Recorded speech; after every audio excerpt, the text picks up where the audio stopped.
Did you know that becoming successful with money has a little to do with how smart you are and more to do with your behavior?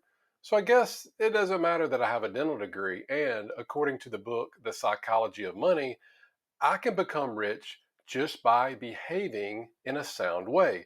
If you find this intriguing like I do, then stick around as I'm going to go through the top wealth lessons that I got from reading the book, The Psychology of Money. If you're new to this channel, I'm Dr. Jeff Anzalone, a periodontist that blogs at debtfreedr.com. My job is to teach you how to exit the rat race using passive income. You can download my free passive income guide that I put with the link below this video. Now, let's get right into the book. I've put together the 5 top lessons, the 5 takeaways that I got from the book. Lesson number 1, pay the price. Now, if you want to buy something, let's say a new truck, you understand it would come with a price, right? You could basically walk up on a lot, go there, look at the sticker on the window, and there the price would be on the truck, bold as day. You know that in order to actually drive it off the lot, you'd have to pay the dealership a price. And it's the same thing with investing because investing too, it comes with a price. Take Bitcoin, for example. It's made, as you've probably well aware, it's made some tremendous returns since its inception, close to averaging 200% a year. Now, the price or the fee of having these high returns is the volatility of this particular cryptocurrency over the long term. Now, if you're the type of person that doesn't have the stomach to stay the course when you actually see your net worth drop 20 to 30% during a single week, then don't aim to maximize your returns because typically the higher the returns, the higher this fee is typically going to be. Here's another example. Let's say that you invested in an S&P index fund in 1980. You'd still have to face about 13 years combined when your investment portfolio was down roughly 20% from its all-time high. And there was actually a time back in 2009 when it was down 50% during an 8 month period. Now, that's a very tough pill to swallow for some people, even though investing in the market can give you some great returns over time. But remember, don't try to fool yourself. It doesn't come for free. Anybody that invests will experience some type of market volatility, and that's the price you pay for a potentially better future. The author of The Psychology of Money, Morgan Housel, he actually says thinking of market volatility as a fee rather than a fine is an important part of developing the kind of mindset that lets you stick around long enough for investment gains to work in your favor. Lesson number 2, never enough. Capitalism is great at 2 things. First, generating wealth, and the second, creating envy. Now, on one hand, it keeps us motivated, of course, to try hard, to do our best, to become successful and make more money, which is a good thing. But on the flip side, social comparison or constantly comparing yourself to others, what they've accomplished or what they acquire and what they buy is going to lead us to feel as if we're never enough.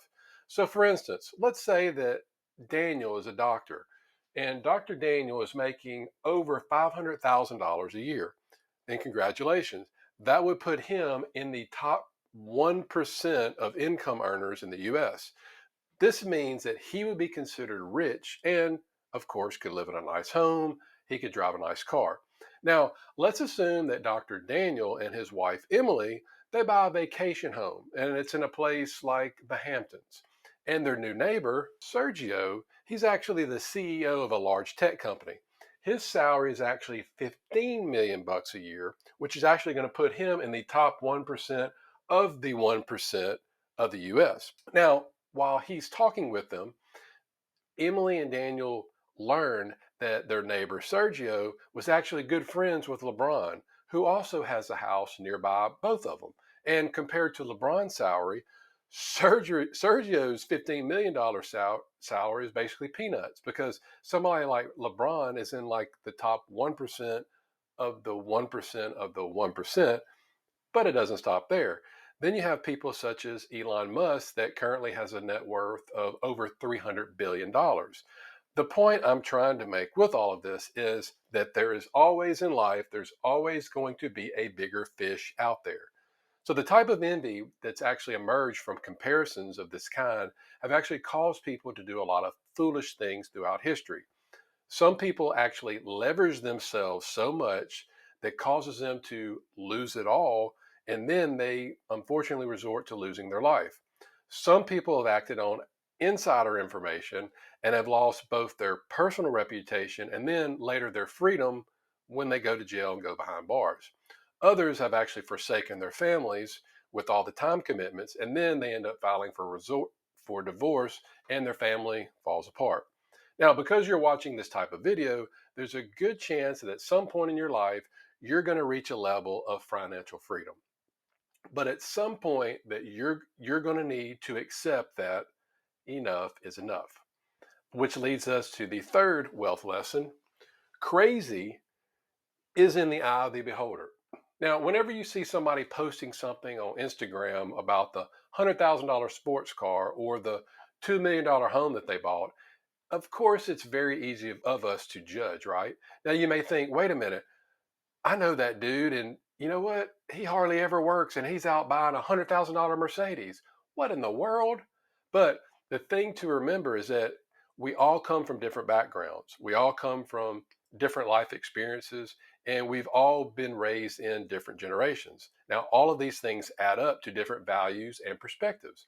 What seems crazy to you might not to somebody else. So, in the book, Housel uses the example about lottery tickets. Typically in the US, those that fall into the lowest income category, they actually spend over $400 a year on the lottery, which is 4 times more than those in the high income group spend. So for you and me, something like this may seem crazy, right? But remember, we don't have the same perspective as these lower income people have. If you walked in their shoes, then you may realize that they actually don't have any money to cover an emergency. These people typically live paycheck to paycheck. Typically, these people are not very educated and they can't afford nice things like you and I can, or they're not able to put their kids through college unless they take on large amounts of debt. So think about it. For these people, buying a lottery ticket is their way of basically buying into the dream that many of us have, you and me, we're already living. So now that you understand from their perspective, it may not sound so crazy after all. The question now is, how does knowing about all this, how does this make you a better investor? For one thing, by acknowledging that we're different, we're less tempted to actually, we're not going to copy an investment strategy that doesn't match up with our goals. More than likely, your risk profile is going to be higher than somebody that's a billionaire, right? Well, why is that? Well, your focus is going to be on the getting rich part, whereas their focus is going to be on the staying rich part.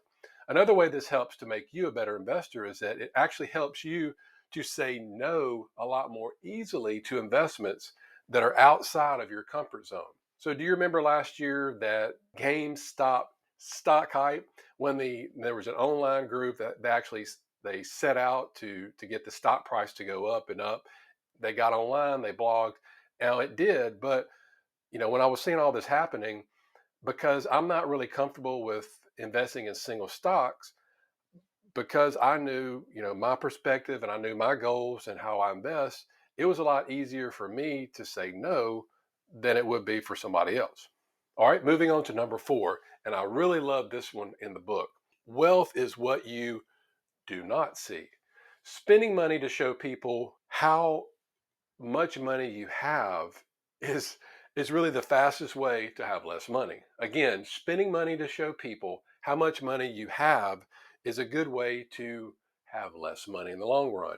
Now, we tend to judge wealth by what we see because that's the information that we have in front of us, right? We can't see people's bank accounts, so we rely on outward appearances to gauge financial success. We look at their cars, we look at the homes that they live in, we look at their Instagram photos. Wealth is the nice cars not purchased. Wealth is the diamonds that were not bought, the watches not worn, and the first class upgrade declined. Wealth is financial assets that haven't been yet converted into the stuff that you see. But that's not how we think about wealth, is it? Because you can't contextualize what you can't see. The author of the book states that the only way to be wealthy is not spend the money that you do have, because it's the very definition of wealth. Speaking of rich and wealthy, we need to make sure that we know the difference between the two. In the book, he claims that being rich is a current income. Someone driving a, let's say, $100,000 sports car, they're probably rich because even if they purchase the car with debt, you need to have a certain level of income to actually be able to afford the monthly payment. Same with those that live in a big house. It's not hard to spot rich people. They often, many times, go out of their way to make themselves known. On the other hand, he claims that wealth is hidden and it's income that's not spent. Wealth is an option not yet taken to buy something later. Its value lies in offering you options, flexibility, and growth to one day purchase more stuff than you can right now. Which leads us to the fifth wealth lesson, and that is one of freedom. Controlling your time is the highest dividend money pays. Controlling your time is the highest dividend money pays. The highest form of wealth is the ability to wake up every morning and say, you know what, I can do whatever I want to today because I'm free. It's a fact. People want to become wealthier in order to make themselves happier. And people are happier when they can what? When they control their life, when they can control their time. More than your salary, more than the size of your house, more than the prestige of your job. Control over doing what you want, when you want, with the people that you want to. That is really ultimately what makes people happy. Money's greatest intrinsic value, and really this can't be overstated, is its ability to give you control over your time, to attain a level of independence and autonomy that comes from unspent assets that give you greater control over what you can do and what you can't do. So, speaking of time, check out this next video where I'll give you my thoughts about the time value of money. I'll see you over there.